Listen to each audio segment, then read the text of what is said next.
봅니다. 정용실의 뉴스 브런치 뉴스픽. 네, 정용실의 뉴스 브런치 항상 청취자 여러분들과 함께하고 있습니다. 유튜브, 콩앱 그리고 라디오로 들으시면서 의견 보내주시면 저희가 방송 중에 반영하도록 하겠습니다. 자, 오늘도 뉴스픽으로 시작을 하겠습니다. 신보라 국민의힘 전 의원 어서 오십시오. 네, 안녕하세요. 네, 조성실 정치하는 엄마들 전 대표 어서 오십시오. 네, 안녕하십니까. 자, 아무래도 이태원에서 벌어진 압사 참사 관련된 얘기부터 먼저 좀 시작을 해보도록 하겠습니다.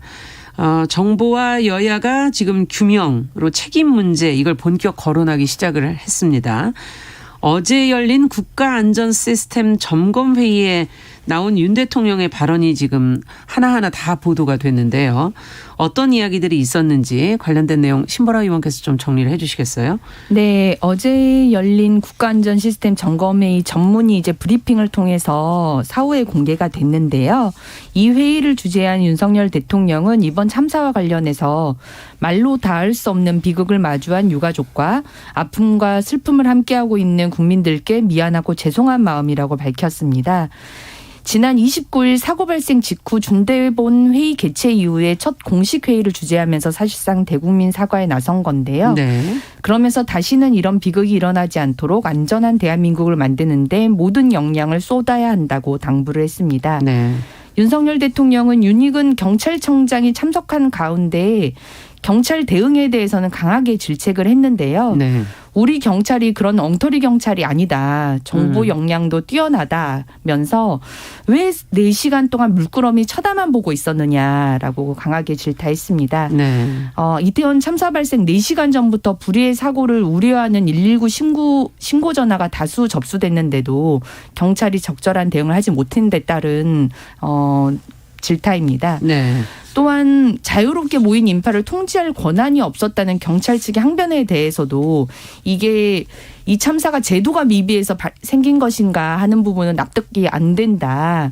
어떻게 경찰이 권한이 없다는 말이 나올 수 있느냐라고 반문했습니다. 또한 주 도로를 당연히 차단했어야 한다면서 안전사고를 예방할 책임이 결국 경찰에 있다라는 점도 다시 한번 강조했습니다. 문책 인사 요구에 대해서는 엄연히 책임이라고 하는 것은 책임이 있는 사람한테 딱딱 물어야 하는 것이라면서 그냥 막연하게 다 책임져라. 그것은 현대사회에서 있을 수 없는 얘기다. 그러니까 정확하게 가려주길 당부하고 그 다음 논의를 진행하자고 밝혔습니다. 네. 자, 어제 또 여야 원내대표가 이태원 압사 참사 국정조사에 대해서도 논의를 했는데 이제 합의에 이르지를 못했어요. 네. 이 부분도 신보라 의원께서 좀 정리해 주시겠어요? 양당의 네. 입장이라든지. 이게 국회의장 주재회동에서 여야 원내대표가 만난 건데요. 민주당은 조속하게 이제 국정조사를 하자는 입장이고 국민의힘은 전체적인 우선 수사 상황을 보면서 그 국정조사 필요성이나 범위에 대한 당내 의견을 좀 수렴하는 절차를 거치자. 그러니까 요구 입장을 밝힌 거죠. 네. 그래서 국회의장은 여야가 합의를 통해서 국정조사를 했으면 좋겠다라고 하고 지금 야당은 국민의힘이 동의하지 않는다면 정의당 등 다른 야당과 함께 국정조사 요구서를 제출을 하겠다는 입장입니다. 그렇군요. 자, 윤 대통령이 이제 어제 했던 발언들을 지금 하나하나 짚어주셨는데 경찰의 책임이 무겁다라는 것이 계속 지금 강조되고 있고 책임자 문책에 대해서도 그냥 모두 책임질 수는 없는 것이다라는 이제 발언이 있었는데 어떻게 보십니까? 이 두 분께서는 해석을 어떻게 하세요? 저는 많은 헤드라인에 뭐 국민께 죄송, 책임 있는 사람에게 책임을 묻겠다. 라고 이제 나왔거든요. 네. 근데 이거는 어떻게 보면 윤석열 대통령이 아니라 윤석열 검사로 바꿔도 책임 있는 사람에게 책임을 묻겠다 하고 이제 경찰청장에 대해서 문책을 하는 방향의 어떤 비공개 회의 공개를 한 거거든요. 비공개로 진행됐던 회의록을 사실 별도로 이제 공개 석상에서 대변인이 발표를 한 겁니다. 그래서 네. 이 내용 자체는 대통령이 발언한 내용이라고 믿기 어려울 정도로 사실은 정치적 책임과 형사상의 책임은 다릅니다. 그런데 지금 대통령이 굉장히 법적인 용어에 갇혀서 결과적으로 지금 경찰청을 중심으로 해서 문책을 하고 이거를 총괄하면서 최종적으로 역할을 해야 되는 행정안전부 장관과 국무총리와 대통령은 사실상 구체적으로 따졌을 때 현대사회에서 책임이 없다고 하면 정치적 책임뿐만 아니라 모든 않는 거에 대해서 과도하게 책임을 요구할 수 없다라고 국민들에게 어떻게 보면은 또 반대의 메시지를 낸 것이 아닌가. 그래서 저는 그 부분에서 굉장히 부적절했다라고 느꼈고요. 네. 왜냐하면 결국에 지금 행정안전부 장관에 대한 질타가 이어지고 있는데 우리가 재난안전통신망이라는 것을 구축하고 있습니다. 이게 설명을 좀 더 드리자면 행정안전부와 소방청, 경찰청, 군인 그리고 각 지방자치단체 등이 다 같이 하나에 연결되어 있어서 국가적 재난이 발생했을 때 여기에 대해서 대응할 수 있도록 하는 시스템을 구축한 것이고요. 예. 실제로 우리가 대구에서 지하철 참사가 발생했을 때 예. 서로 무전 체계가 혼선이 있어서 그래서 현장에서 대응을 잘하지 못했던 것으로 인해서 이거가 시작이 되었고 또 세월호 참사를 겪으면서 국가적 재난에 유기적으로 대응할 수 있는 시스템을 만들자라는 데에서 이거 시작됐습니다. 그래서 최초로 이것이 세계 최초의 성과다라고 보도가 나간 게 2022년 7월 13일이고요. 네. 실질적으로 행정안전부에서 보도자료를 2022년 7월 27일이죠. 한 4개월 정도 전에 행정안전부 장관이 재난 현장에서 상황 전파 및 대응 상황 보고 등 재난안전통신망 활용 향상을 위해서 이제 한 곳에서 합동훈련을 실시한다라고 보도자료를 대대적으로 발표한 바 있습니다. 네. 그런데 이번에 이채익 의원이 이제 재난안전통신망이 왜 작동이 안 됐느냐고 물었을 때 이제 재난 현장에서 진두지휘하지 않기 때문에 한 번도 사용해 본 적이 없다라고 답변을 사실상 했거든요. 그래서 지금 이 총체적인 부실 자체가 사실상 정권이 만들어 놓은 시스템을 합동 훈련부터 시작해서 문제 상황이 발생했을 때 작동하도록 하지 못한 것 그리고 총리가 대통령보다도 더 늦게 이런 상황들을 보고받은 것 이런 총체적인 부실에 있는데 그 부분에 대해서 핵심적인 쟁점은 짚지 못하고 결과적으로 현장 단에서부터 올라오면서 책임 소재가 어디까지 있는지 끊겠다라는 뉘앙스의 발언을 한 것 자체가 이 사안의 국민적인 감정이 어디에서 분노하고 있고 슬퍼하고 있는지를 제대로 읽지 못한 처사다. 네. 저는 이렇게 보고 있습니다. 네, 지금 우리가 시스템은 갖춰져 있다라는 지금 네. 지적을 해주셨는데 저도 이제 재난 담당 기자의 이런 자료들을 좀 본 적이 있어요.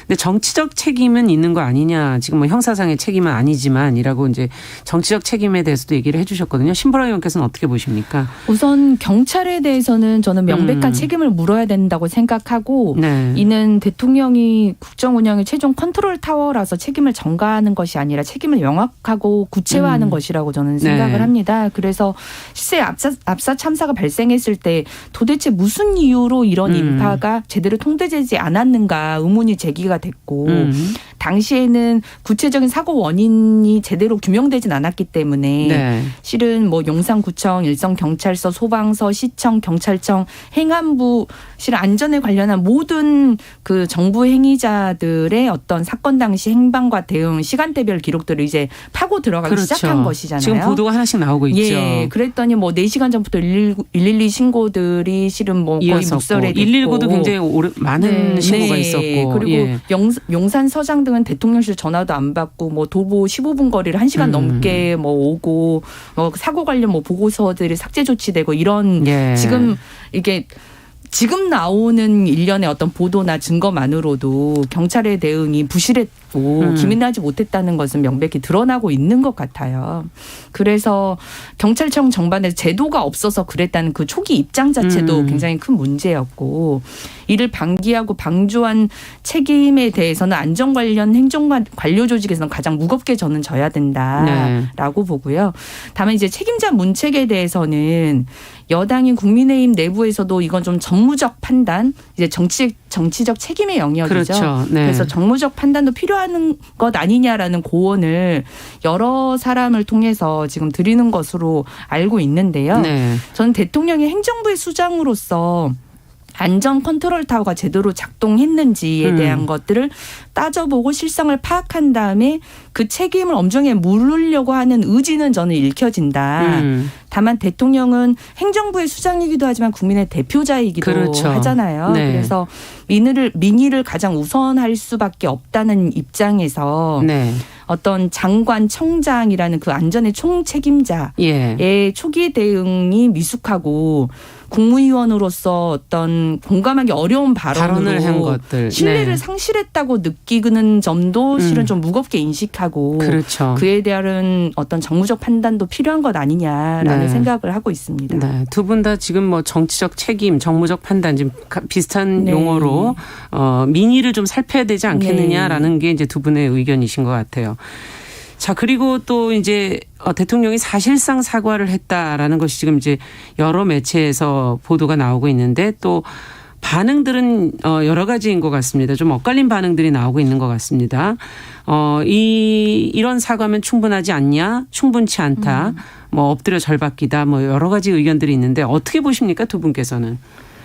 저는 이제 대통령이 사과를 했다는 게 때로는 언어적으로 명시를 했다는 것만으로도 의미가 있을 때가 있습니다. 네. 외교적으로도 그렇고요. 근데 이번 사안 같은 경우에는 전 국민적으로 굉장히 큰 충격과 좀 비탄함에 빠지게 된 상황이기 때문에 진정성이 무엇보다 중요하고 진정성이 느껴진다면 사과라는 표현을 쓰지 않아도 국민들이 그 부분에 대해서 이제 어떻게 보면 이 나라의 어떤 정권의 책임을 가지고 있는 대통령이 큰 막중한 책임감과 또 무거운 마음, 그리고 어떤 부분에서는 뭐 죄책감 이런 것들을 느끼고 향후에 대책을 마련하려고 하는데 힘쓰겠구나라고 충분히 공감할 수 있는 공감력을 우리가 갖고 있다고 생각합니다. 그런데 현재 보여주고 있는 사태는 그렇지 못하거든요. 그러니까 사과라는 용어를 썼지만 결과적으로 바로 이 비공개 회의의 요지는 사과는 한다.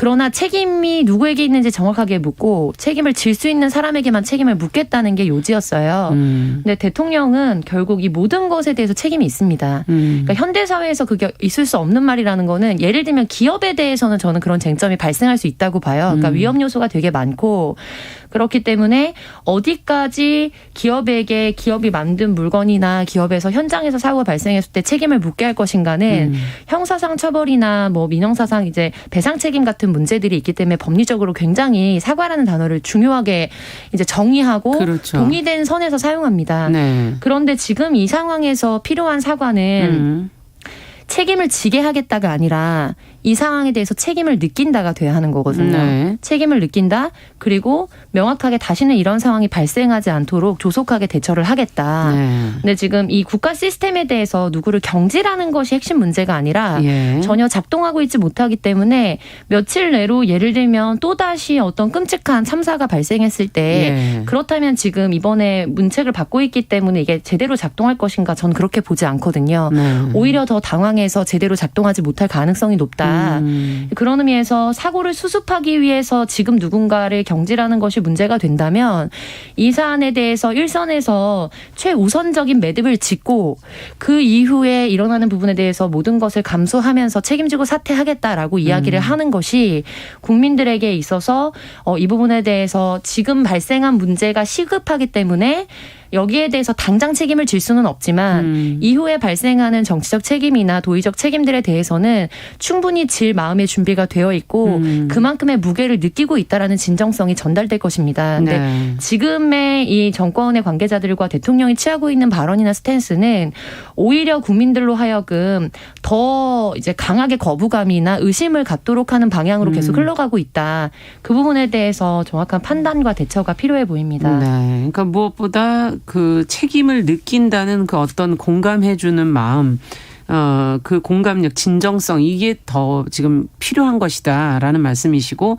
지금 이 시스템이 돌아가기 위해서 당장 시간적으로 뭐 경질을 지금 해야 되고 이런 건 아니다라는 지적이신데 신보라 의원께서는 어떻게 보십니까? 네, 결국 어제 이제 진솔한 사과라는 그 발언이 국민께 대통령으로서 진심이 진짜 전달됐다는 사과였는지에 대해서의 평가는 저는 이제 국민이 어떻게 느끼느냐가 더 그렇죠. 중요할 수밖에 받아들이는 없다라고는 사람의 마음이죠. 봅니다. 예. 다만 이제 저희가 이런 게 있는 것 같아요.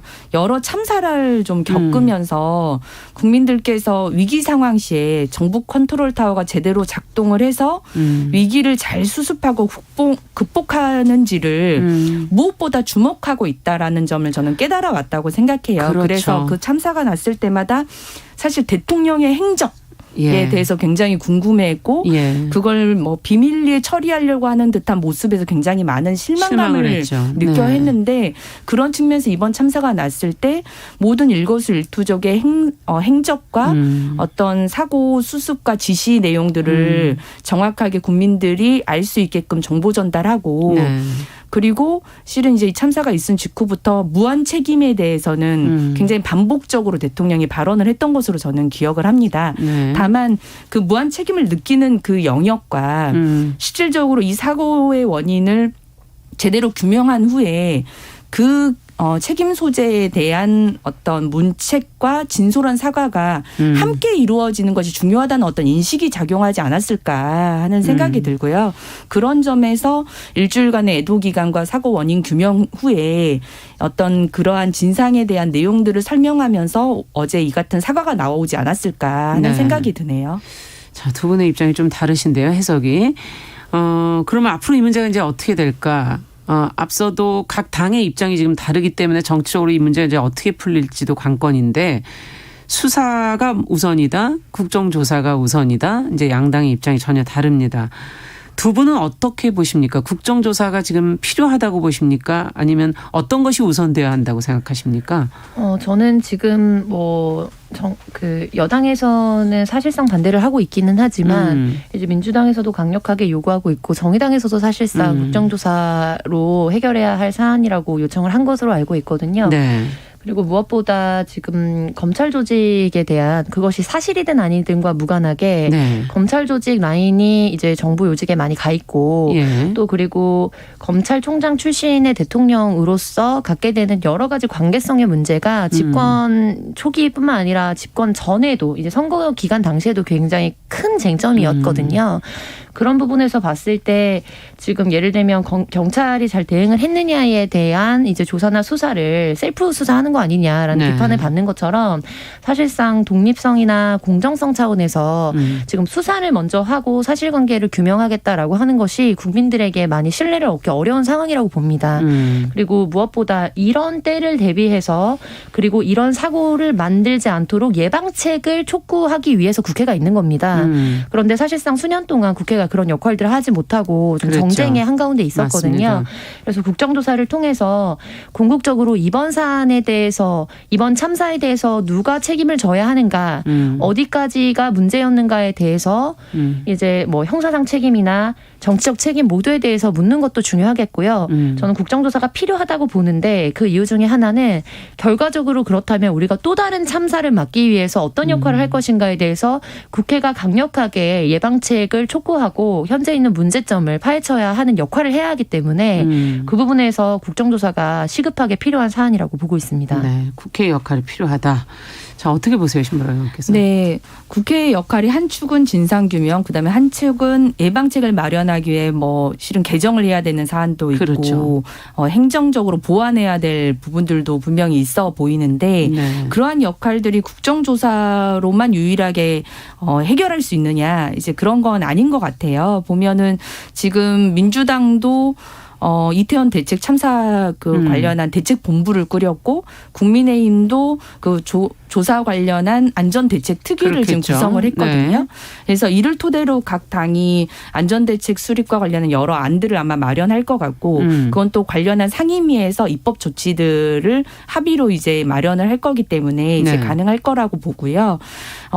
오늘 지금 대통령실 국정감사가 지금 진행 진행이 중이죠. 되고 있어요. 네. 근데 이제 이게 국정감사 제일 마지막에 이제 여는 자리고 국정감사는 다른 상임위와는 다르게 어쨌든 증인을 채택해서 증인 나와서. 신문 과정을 거치는 그렇죠. 거기 때문에 대통령실이 위기 대응에 기민하게 또 작동했는지에 대한 여부는 오늘 국정감사에서 일정 정도 국회의원들이 국민을 대신해서 또 물을 수 있는 조치가 있을 것 같고요. 네. 지금 국정조사가 여당을 중심으로 제기가 되고 있는데 예.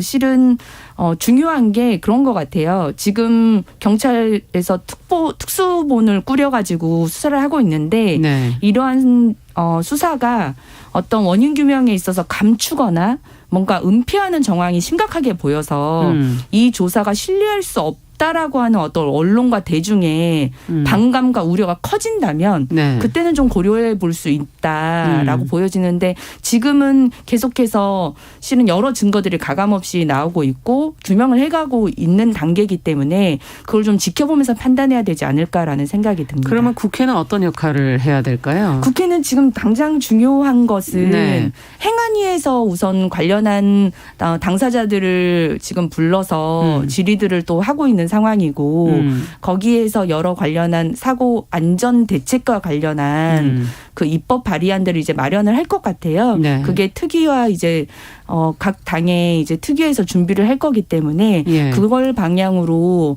빠른 안전 대책을 마련하는 것이 중요할 것 같습니다. 네, 이제 보도가 나오는 대로 저희가 또 지켜보면서 이것이 과연 어떤 방향으로 가는지 무엇이 더 필요할지 더 생각을 해봐야 되겠습니다. 자, 두 번째 뉴스로 가보죠. 저희가 사실은 스토킹 범죄를 계속 저희가 네. 자주 다루고 있습니다. 이유는 이것이 범죄라는 인식이 그동안 너무 부족했기 때문에 그 인식을 좀 개선하고자 하는 의미도 있고요. 그리고 지금 특히 판결이 나오는 부분이나 법과 관련된 부분에서 이것이 어떻게 반영되고 있는가는 법제도적인 측면을 저희가 들여다보고 있는데요. 황당한 판결이 하나 나와서 저희가 조금 들여다봐야 될 것 같습니다. 어떤 사건이고 재판부가 어떤 기준으로 어떤 판단을 내리게 된 건지 조 대표님께서 좀 정리를 해 주시면 저희가 같이 얘기해 보죠. 네, 부재중 전화를 반복해서 남겼더라도 그것이 스토킹 측면에서는 무죄에 해당한다라는 판결이 나와서 논란이 일고 있습니다. 네. 7일에 나온 판결인 것 같은데요. 이제 인천지법 형사구 단독 정희영 판사가 네. 스토킹 범죄의 처벌 등에 관한 법률 위반 등의 혐의로 기소된 50대 남성에게 무죄를 선고해서 논란이 일고 있습니다.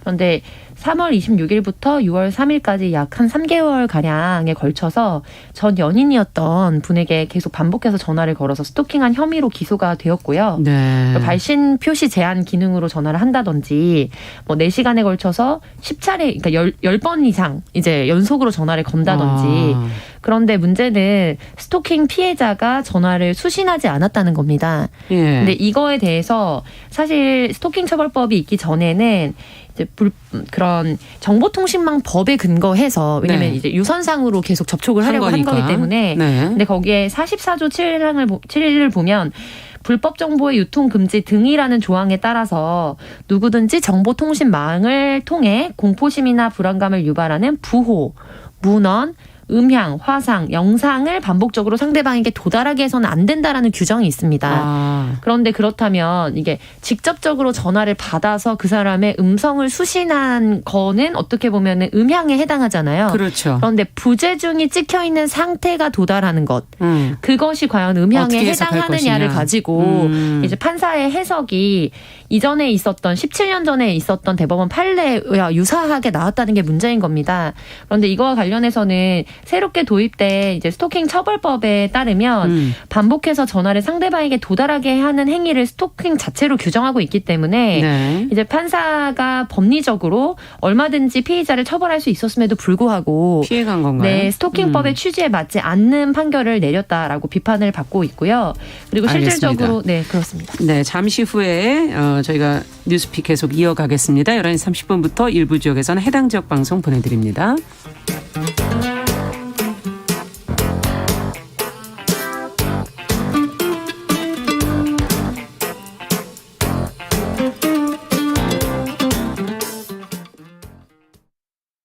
지금 시각은 11시 30분입니다. KBS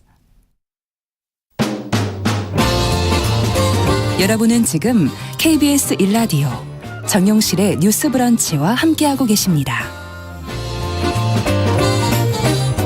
네, 지금 저희가 스토킹 관련한 판결 얘기를 지금 드리고 있고 이것이 통화가 된 것이 아니라 부재중 전화로 찍힌 것을 과연 어떻게 해석할 것인가. 근데 17년 전의 판례로는 그것은 이제 무죄에 해당이 되는 것이고 지금 이제 스토킹 처벌법에는 그럼 어떻게 근거가 돼 있는지 이게 이제 아직 얘기가 좀 덜 됐죠, 저희? 네, 그래서 근데 실제로는 이제 문자 메시지를 이제 확인을 하지 않았더라도 상대방이 반복해서 보내서 불안감이나 공포심을 주면 이제 그거를 처벌할 사례 등이 있었고요. 네. 그리고 또 대법원에서도 도달이라는 법률적인 용어를 상대방이 직접 듣거나 이제 확인을 하는 게 아니라 객관적으로 인식할 수 있는 상태에 이르면 도달로 이제 법적인 용어로 해석할 수 있다라는 해석도 있었습니다. 네. 그래서 이 부분에 있어서 사실 너무나 오래전에 있었던 대법원 판례를 가져다가 적용을 한 것이 아니냐. 저는 이 부분에 대해서 좀 공감을 하고 있고요. 네. 우리의 법 인식이나 법 감정이 정말 이 시대적 상황에 맞게 변화해야 개선이 돼야 되는데. 된다라고 네. 생각합니다. 지금 곽정은님께서 17년 전이라는 거에 지금 너무 놀라시면서 하루하루가 너무 빠르게 변하는데 17년 전이면 어떻게 되는 거냐. 피해자에 대한 이해를 전혀 못하는 거 아니냐.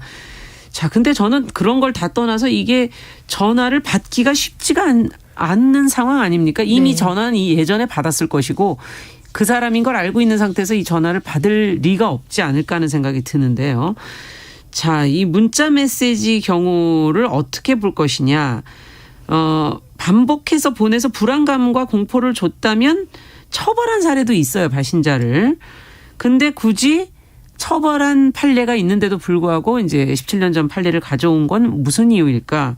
이 판결에 대해서 어떻게 보시는지, 문제점을 뭐라고 보시는지 두 분 말씀 좀 들어보죠. 네, 저는 우선 이번 판결이 어떤 스토킹 범죄 처벌법의 취지를 전혀 살리지 못한 판결이었다. 우선 이렇게 보고요. 스토킹 범죄 처벌 등에 관한 법률에 보면 2조에 이제 정의가 있어요. 예. 그 정의에 보면 스토킹 행위를 정의를 하고 있는데 거기에 이제 우편 전화 팩스와 같은 어떤 정보통신망을 이용해서 글, 말, 부호, 음향, 그림, 영상, 화상을 도달하게 하는 행위를 스토킹 행위라고 정의를 하고 있는데요. 네.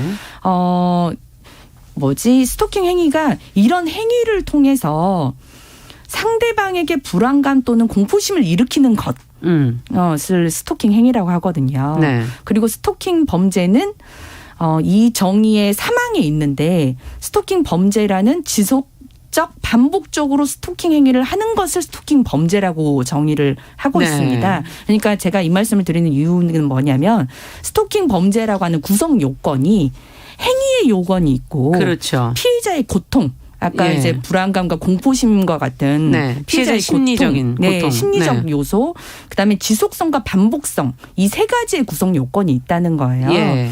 그러니까 실은 이 사건 같은 경우는 아까 말씀하셨던 것처럼 뭐 4시간에 걸쳐 10번에 넘는 전화를 했고 그게 가해자의 그 이름이 걸리는 걸로도 전화를 했지만 실은 그 발신번호 제한이라고 제한. 하는 것으로도 걸렸는데 계속 반복적으로 이걸 그렇죠. 했기 때문에 피해자 입장에선 처음에는 한 번 정도 받았다가 당연히 불안감과 공포심을 느꼈을 거고 그렇죠. 계속 반복해서 그러한 전화가 오는 것을 그런 불안감과 공포심 때문에 기피했을 맞습니다. 가능성으로 당연히 판단을 할 수 있습니다. 그래서 재판부의 입장에서는 그런 피해자의 고통과 지속성과 반복성이라고 하는 구성 그런 요건들을. 구성 요건에 부합하는 것으로 판단을 해서 이것에 대한 위법의 판결을 내렸어야 함에도 불구하고 그 도달 행위에 대한 너무 협소한 해석을 빌미로 네. 그것도 17년 전 판례에 비추어서 네. 이걸 한 거는 좀 대단히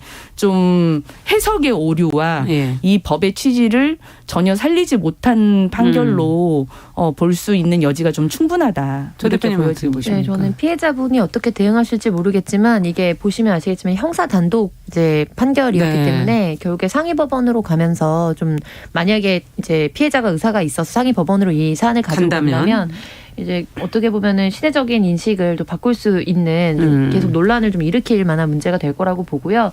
그래서 결국에는 판결도 사람이 내리는 거기 때문에 법관들의 성인지 감수성에 대한 교육과 제도가 참 중요하다라는 네. 것을 새로 다시 한번 보여주는 사안이라고 봅니다. 네. 끝으로 한 말씀씩 지금 어떻게 해야 이 인식들을 바꿀 수 있을까요? 그러니까 실은 요새 이제 법관의 어떤 연령이나 성별, 사상, 여러 것들이 이 어떤 재판의 공정성을 좀 해치고 있는 것 아니냐라는 논란이 많이 있는데 실은 이 법도 또 이런 법률의 어떤 생성 취지, 새롭게 그렇죠. 만들어진 이 법에 대한 어떤 취지를 제대로 인식하는 게 필요한데 그러한 인식에 대한 재고가 좀 없는 것 아니냐라고 보여져요. 그래서 새로운 신생 법률에 대해서는 법관으로 하여금 그 인식을 제고할 수 있는 진짜 교육이 좀 함께 그러네요. 당부돼야 되지 않을까라는 생각도 듭니다. 네. 어떻게 보십니까, 조 대표님? 네, 저도 이제 성인지 교육이 굉장히 중요하다고 생각하는데요. 대중에 대한 교육도 필요하지만 결국에는 이제 판례를 만들고 그거에 대해서 재량을 가지고 있는 이제 담당자들에게 있어서 시대적인 변화와 이 사안들을 어떻게 봐야 되는지에 대한 집중 교육이 필요해 보입니다. 네, 저는 또 법관들의 어떤 다양성도 좀 확보되어야 되지 않을까 그런 생각도 들기도 하네요. 자, 뉴스픽 오늘 조성실 정치하는 엄마들 전 대표, 신보라 국민의힘 전 의원 두 분과 함께 이야기 나눠봤습니다. 말씀 잘 들었습니다. 네, 감사합니다. 감사합니다. 남성의 입장에서 여성의 입장을 이해하는, 그래서 사실